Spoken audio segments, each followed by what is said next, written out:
সঁচাকৈ সেইটো মোৰ কাৰণে সহজ কথা নহয়, সহজতে গ্ৰহণ কৰিব পৰা বিষয় নহয়, কিন্তু কঠোৰ সিদ্ধান্ত সময়ৰ সাপেক্ষে আমি ল'ব লগা হয় আৰু সময় উপযোগী সময়ৰ কাম সময়ত কৰিব লাগে। এই এটা সিদ্ধান্তৰে কঠোৰ সিদ্ধান্ত মই ল'বলৈ গৈ আছোঁ।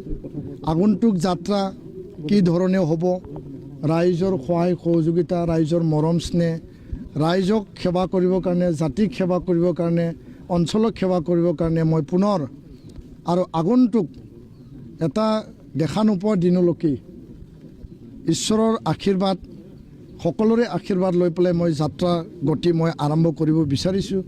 2001 চনত নিখিল বড়ো ছাত্ৰ সন্থাত গুৱাহাটী জিলা কমিটি আৰু গুৱাহাটী বিশ্ববিদ্যালয়ত মই যাত্ৰা আৰম্ভ কৰিছিলোঁ। 2005 চনত নিখিল বড়ো ছাত্ৰ সন্থাৰ শিক্ষা সম্পাদক হিচাপে মই দায়িত্ব অৰ্পণ কৰিছিলোঁ মচুলপুৰ অধিৱেশনত।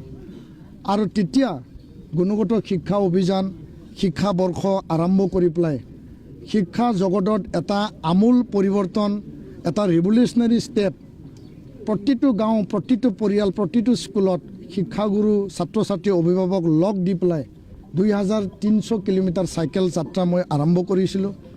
আহি জিলা কমিটিৰ সভাপতি হিচাপে 2009 পৰা 2011 মই দায়িত্ব লৈ পেলাই কাম কৰিবলৈ সুযোগ পাইছিলোঁ।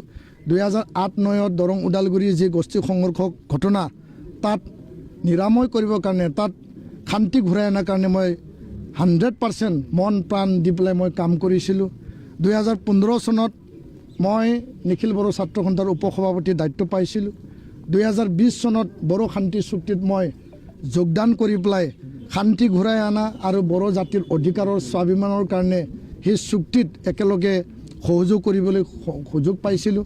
2020 চনতে মই এপছু সভাপতি হিচাপে দায়িত্ব পাবলৈ সক্ষম হৈছিলোঁ আৰু 2026 আজি এই দিনটোত ইণ্টাৰমিডিয়েট, যদিও আমাৰ কাৰ্যকাল 27 আছিল, মই এই দায়িত্বৰ পৰা অব্যাহতি বা মই এই দায়িত্বৰ পৰা অৱসৰ বিচাৰি কেন্দ্ৰীয় কাৰ্যকৰী কমিটিলৈ মই পত্ৰ প্ৰেৰণ কৰিছিলোঁ। আজি কেন্দ্ৰীয় কাৰ্যকৰী কমিটিয়ে সিদ্ধান্ত লৈ পেলাই মোক বিদায় দিব আৰু এই যে সন্মান, এই যে মোৰ প্ৰতি যি বিশ্বাস আৰু আস্থা ৰাখিলে, উপেন ব্ৰহ্মৰ আদৰ্শৰে জীয়াই থাকিবলৈ দিয়ক, এই সংকল্পৰে যি মই কাম কৰিবলৈ সুযোগ পালোঁ, য'ত নেকি বড়োলেণ্ড মহোৎসৱ মই বিশ্ব দৰবাৰলৈ বড়ো জাতিক উত্তৰণৰ কাৰণে কাম কৰিবলৈ সুযোগ পালোঁ। উপেন ব্ৰহ্মৰ মাৰ্গ আৰু ষ্টেচু নিৰ্মাণেৰে নতুন দিল্লীত স্থাপন কৰিবলৈ সক্ষম হ'লোঁ। GI টেগত মই ভাগ ল'বলৈ সক্ষম হ'লোঁ। বাগৰুম্বা দহোত ভাগ ল'বলৈ মই সক্ষম হ'লোঁ। আৰু গোটেই জীৱনত, এই জীৱনকালত মই চাকৰিও কৰিছিলোঁ ছাবজেক্ট টিচাৰ হিচাপে, কবিৰালী higher secondary, Udalguri higher secondary, আৰু তাত গৈও মই প্ৰথম পৰ্যায়ৰ কাৰণে ইংৰাজী বিভাগত পঢ়াই প্ৰায় 350 ছাত্ৰ ছাত্ৰীক, শিক্ষাৰ্থীক পঢ়াই তেওঁলোকক লেটাৰ আনিবলৈ সক্ষম হৈছিলোঁ। এই যাত্ৰা এতিয়াও চলি আছে, কবিৰালী হায়াৰ ছেকেণ্ডাৰী হওক, ওদালগুৰি হায়াৰ ছেকেণ্ডাৰী হওক। কিন্তু জাতিটোৰ প্ৰতি মোৰ কামৰ যি এটা টান আৰু জাতিৰ স্বাৰ্থত কৰিব লগা যি মোৰ কামৰ যি এটা নিষ্ঠা, এটা সততাৰ যি কাম, সেই কামটো আৰু এই সততাটো নজৰ ৰাখি পেলাই মই চাকৰি বাদ দিছিলোঁ, মই ৰিজাইন কৰিছিলোঁ। আৰু বাৰম্বাৰ কোৱা স্বত্তে পিছতহে ডাইৰেক্টৰ ডাঙৰীয়াই মোৰ ৰিজিগনেশ্যন পত্ৰ তেওঁ গ্ৰহণ কৰিছিল, গ্ৰহণ কৰিব বিচৰা নাছিল। আৰু জাতিৰ কাৰণে মই যিকোনো বিনিময়ত, সমাজৰ কাৰণে যিকোনো বিনিময়ত, সকলো জাতি জনগোষ্ঠী ভাষা ভাষীৰ সমমৰ্যাদা, সম উন্নয়ন, ইকুৱেলিটিৰ কাৰণে মই যিকোনো পৰিৱেশত কাম কৰিব পাৰোঁ। আৰু ইয়াৰ কাৰণে আপোনালোকে দেখিছে, যোৱা 2026 জানুৱাৰী মাহত কোকৰাঝাৰ কাৰিগাঁৱত যি কাণ্ড হৈছিল, চাওতাল আদিবাসী আৰু বড়োৰ মাজত যে ঘৰ জ্বলাজ্বলি এটা ভুল বুজাবুজি যে হৈছিল, মই প্ৰথম চাওতাল কেম্পত গৈছিলোঁ, আদিবাসী কেম্পত গৈছিলোঁ, আৰু তাৰ পিছত বড়ো কেম্পত মই গৈছিলোঁ। আৰু আমি যাই বা মই থিয় হোৱাৰ পিছত, চাওতাল ছাত্ৰ সন্থা, আদিবাসী ছাত্ৰ সন্থা থিয় হোৱাৰ পিছত এই গোষ্ঠী সংঘৰ্ষ নাইকিয়া হৈ গৈছিল। তো জাতি আৰু সমাজক ভাল পোৱা, এই মোৰ যি এটা মানসিকতা, যি এটা মোৰ চিন্তা, সেই চিন্তাটো ভৱিষ্যতেও থাকিব। মই এই সংকল্প লৈ এপছু মই বিদায় লৈছোঁ। এপছুৰ পতাকাৰ তলত যি সংকল্প লৈছিলোঁ, আগন্তুক দিনত জাতি, সমাজ আৰু বড়ো শান্তি চুক্তিৰ দফা ৰূপায়ণৰ আখৰে আখৰে মই কাম কৰি যাম। আৰু এপছুক সদায় মোৰ প্ৰতি সন্মান, সেৱা আৰু শ্ৰদ্ধা থাকিব। এই কথাকে মই আজিৰ সেই দিনটোত অসমবাসী ৰাইজ, ভাৰতবাসী ৰাইজ, বড়োলেণ্ডবাসী ৰাইজক মোৰ যি বাৰ্তা, সেই বাৰ্তাটো মই প্ৰেৰণ কৰিছোঁ। আপোনালোকে মোক পৰিয়ালৰ দৰে সন্মান দিলে, এই সন্মান এটা মোৰ কাৰণে মানে ঘূৰাই দিব নোৱাৰা এটা মানে ধাৰ হিচাপে ৰ'ব। এই ধাৰ ভৱিষ্যত জীৱনত মই মানে এইটো ঘূৰাই দিবৰ কাৰণে মই যত্ন কৰিম, সেই কথাই মই কৈছোঁ। নতুন জীৱনত আকৌ এটা নতুন জীৱনত আৰম্ভ হ'ব, হয়তো প্ৰত্যাহ্বান থাকিব। আৰু কোন দলত জইন কৰিব? সকলো কামৰে প্ৰত্যাহ্বান থাকে আৰু প্ৰত্যাহ্বান নেওচি আমি সদায় যাব লাগে। সহজ ৰাস্তা মোৰ কাৰণে বহুত আছিল, সহজ এটা ব্যৱস্থা মোৰ কাৰণে বহুত আছিল, তথাপিও মই প্ৰত্যাহ্বান আগুৱাই গৈছোঁ। কাৰণ কিয়নো আপোনালোকে এই কথাটো মই আপোনালোকক ক'ব লাগিব। সৰুকালত মই যেতিয়া জন্ম হৈছিলোঁ, মোৰ পৰিয়াল, মোৰ মা দেউতা বহুত কঠোৰ পৰিশ্ৰম কৰিছিল। তেওঁলোকে দিন হাজিৰা কৰিছিল, চাউল বিক্ৰী কৰিছিল। মোৰ দেউতা সদায় ৰবিবাৰ দিনা বজাৰত ধান লৈ গৈছিল। তাৰ পৰা আমি 1 টকা 2 টকা আঠানা যিবিলাক ভাড়া পাইছিল, সেইটো এক কৰি পেলাই আমি স্কুললৈ গৈছিল। আৰু এই পৰিশ্ৰমৰ পৰা খেতিয়কৰ ল'ৰা হিচাপে আহি এপচু সভাপতি এই দায়িত্ব মই পালোঁ। আৰু এই দায়িত্ব এৰাৰ পিছত মোৰ ভৱিষ্যত কাৰ্যপন্থা কঠোৰ প্ৰত্যাহ্বানক নেওচি পেলাই আগবাঢ়ি যোৱাই মোৰ সংকল্প। সহজ ৰাস্তা, সহজ ব্যৱস্থা মোৰ কাৰণে যথেষ্ট প্ৰস্তাৱ যদিও আহিছিল, মই সকলোকে কৈছোঁ আপোনালোকৰ প্ৰস্তাৱ মই সন্মান জনাওঁ, মৰ্যাদা দিওঁ। কিন্তু সদ্যহতে মোৰ সিদ্ধান্ত, নিজৰ সিদ্ধান্ত মতে মই যাম। আৰু ইয়াৰ কাৰণে অহা কাইলৈ আজি এপচুৰ পৰা দায়িত্ব পোৱা মানে এৰাৰ পিছত, এপচুৰ পৰা মই বিদায় লোৱাৰ পিছত অহা কাইলৈ UPPL দলত যোগদান কৰি পেলাই বড়ো জাতিৰ স্বাভিমানক আগ ধৰি বড়োলেণ্ড অঞ্চল, বিটিআৰ অঞ্চলত 35 লাখ জাতি জনগোষ্ঠী, 26টাকৈ জাতি জনগোষ্ঠী, তেওঁলোকৰ ভাষা, কলা সংস্কৃতি, তেওঁলোকৰ মাটি বাৰীৰ অধিকাৰৰ কথা, তেওঁলোকৰ যিখিনি সা সুবিধা, যিবিলাক সমস্যাৰ কথা, সকলোকে একত্ৰিত কৰি পেলাই জাতীয় চেতনা, সামাজিক চেতনা আৰু সকলো জাতিৰ আৱেগ অনুভূতিক সন্মান জনাই মই আগবাঢ়ি যাম। এইটো মই স্পষ্ট কৰিলোঁ। আৰু এই যাত্ৰাত আপোনালোকে সকলোৱে মোক সহযোগ কৰক, সেইটোৱে মই আহ্বান জনাইছোঁ। ধন্যবাদ। আমাৰ CWC হ'ব, সংবিধানত লিখা আছে। 2 গৰাকী উপসভাপতি আমাৰ আছে। তাৰে ভিতৰত আগন্তুক 1 বছৰৰ কাৰণে ইনচাৰ্জ সভাপতি হিচাপে জ্যেষ্ঠজনক আমি ইয়াত পাতিব লাগিব। আমি আলোচনা কৰি পেলাই সিদ্ধান্ত ল'ম। অলপ পিছত আপোনালোকে গম পাব। আৰু যিয়ে দায়িত্ব নলওক কিয়, জাতি আৰু জাতীয়তাবাদক আদৰ্শ হিচাপে লৈ পেলাই তেওঁলোকে কাম কৰিব। মোৰ পূৰ্ণ তেওঁলোকৰ প্ৰতি বিশ্বাস আৰু আস্থা আছে।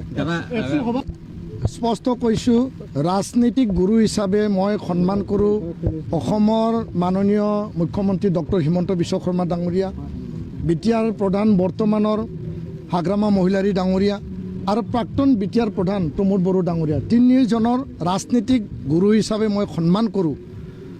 আৰু এই ক্ষেত্ৰত জাতীয় সংগ্ৰামৰ গুৰু হিচাপে, নায়ক হিচাপে উপেন ব্ৰহ্ম, যাক নেকি আমি বডোফা হিচাপে সদায় সোঁৱৰণ কৰোঁ, লগতে সশস্ত্ৰ সংগ্ৰামী ৰঞ্জন দৈমাৰী ডাঙৰীয়া, হাগ্ৰামা মহিলাৰী ডাঙৰীয়া আৰু বহুতো তেনেকুৱা নেতা আছে, তেওঁলোকক মই সদায় সন্মান জনাওঁ, শ্ৰদ্ধা কৰোঁ। আৰু ইয়াৰ কাৰণে বড়ো জাতিক বিভাজিত এটা পৰিৱেশক এক কৰাৰ কাৰণে মই চেষ্টা চলাইছিলোঁ। BPF আৰু UPPL, হাগ্ৰামা মহিলাৰী ডাঙৰীয়া, প্ৰমোদ বড়ো ডাঙৰীয়াক এপচুত থকা সময়ত মই দুবাৰকৈ লগাবৰ কাৰণে, আলোচনা বিলোচনা কৰিবৰ কাৰণে মই চেষ্টা চলাইছিলোঁ। কিছু সম্ভৱ হৈছিল, কিছু অসম্ভৱ হ'ল, যাৰ কাৰণে সদুশেষত হৈ নুঠিল।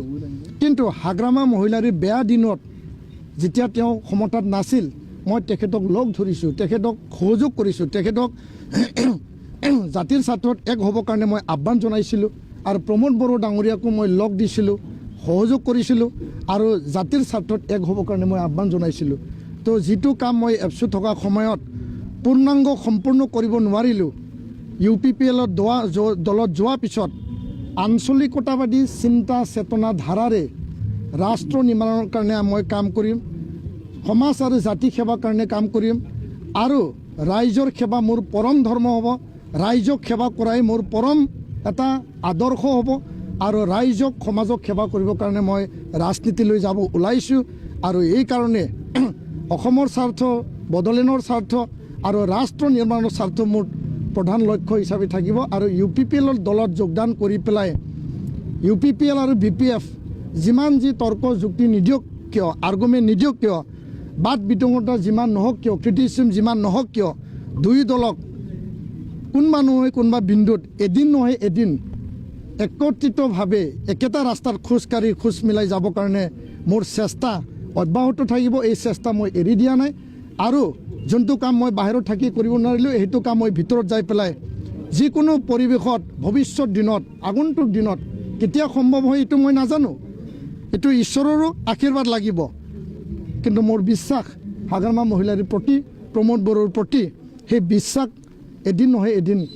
মানে সাৰ্থক হ'ব এইটো বাস্তৱত ৰূপায়িত হ'ব সেইখিনিয়ে ক'লোঁ ধন্যবাদ নিৰ্বাচন যে মোক আহ্বান জনাইছে দাবী জনাইছে 2-3টা সমষ্টিৰ ৰাইজে মোক আহ্বান জনাইছিল এতিয়া মই সিদ্ধান্ত লৈছোঁ ওদালগুৰি জিলা সদৰ যি সমষ্টি আছে ওদালগুৰি জিলাৰ ওদালগুৰি সমষ্টি এই ST সমষ্টি 46 নং ST সমষ্টিত পৰা প্ৰতিদ্বন্দ্বিতা কৰি পেলাই ৰাইজক সেৱা কৰিবৰ কাৰণে ৰাইজক সেৱা মোৰ পৰম ধৰ্ম হিচাপে মই আগবাঢ়ি যাব বিচাৰিছোঁ কাৰণ এই সমষ্টিত গুৱাহাটী অসমত আটাইতকৈ আগশাৰী এটা চহৰ হয় ইয়াৰ পিছত বড়োলেণ্ড অঞ্চলৰ কোকৰাঝাৰ আৰু দ্বিতীয়টো আগশাৰী জিলা বা সদৰ হিচাপে আগুৱাই নিয়াৰ কাৰণে ওদালগুৰি সমষ্টিৰ পৰা থাকি পেলাই ওদালগুৰিখন আগুৱাই নিব লাগিব আৰু তাৰ কাৰণে মুখ্যমন্ত্ৰীয়ে আমাৰ দাবী মতে যি প্ৰস্তাৱ দিছিল 2027ত মেডিকেল কলেজ হস্পিটেল ওদালগুৰি বনাব এই কাম সম্পূৰ্ণ কৰিব লাগে ইঞ্জিনিয়াৰিং কলেজ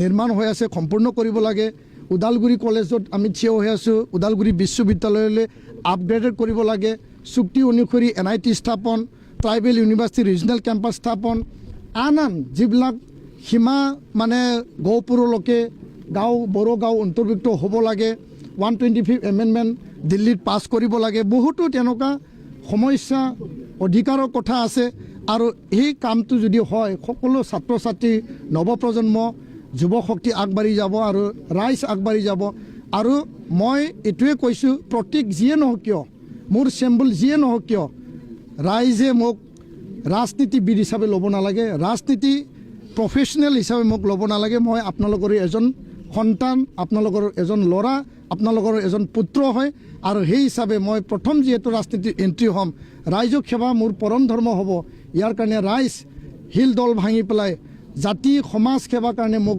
ভোট দিব লাগে সেই কথাও মই আগতীয়াকৈ কৈ থৈছোঁ কাৰণ যিহেতু মই নামিমেই আৰু ইয়াৰ কাৰণে সকলোকে মই কৈছোঁ যি দলত নাথাকক কিয় ই BPF হওক ই BJP হওক ই কংগ্ৰেছেই হওক কোনোবা ৰাইজৰ দল কোনোবা জাতীয় পৰিষদ কোনোবা অগপই হওক আপোনালোকে চবে মোক সহায় কৰক মই সহায় কৰাটো বিচাৰিছোঁ কাৰণ মই প্ৰথমবাৰ ৰাজনীতিত এণ্ট্ৰি হ'ম আৰু এই এণ্ট্ৰি মোৰ কাৰণে প্ৰত্যাহ্বানো আছে আৰু আপোনালোকে যদি মৰম কৰে সহজ ৰাস্তাত বা প্ৰত্যাহ্বান নেওচি মই ওলাই যাব পাৰিম আৰু আপোনালোকৰ সহায় সহযোগ মই বিচাৰিছোঁ কাৰণ 25টা বছৰৰ জাতিৰ কাৰণে যি সংগ্ৰাম সেই সংগ্ৰামটো এটা সন্মান এটা মৰ্যাদা সহকাৰে আপোনালোকেও বিবেচিত যেহেতু কৰে তাৰ কাৰণে মই আহ্বান আৰু মোৰ যি ৰিকুৱেষ্ট এইটো ৰাখিলোঁ ধন্যবাদ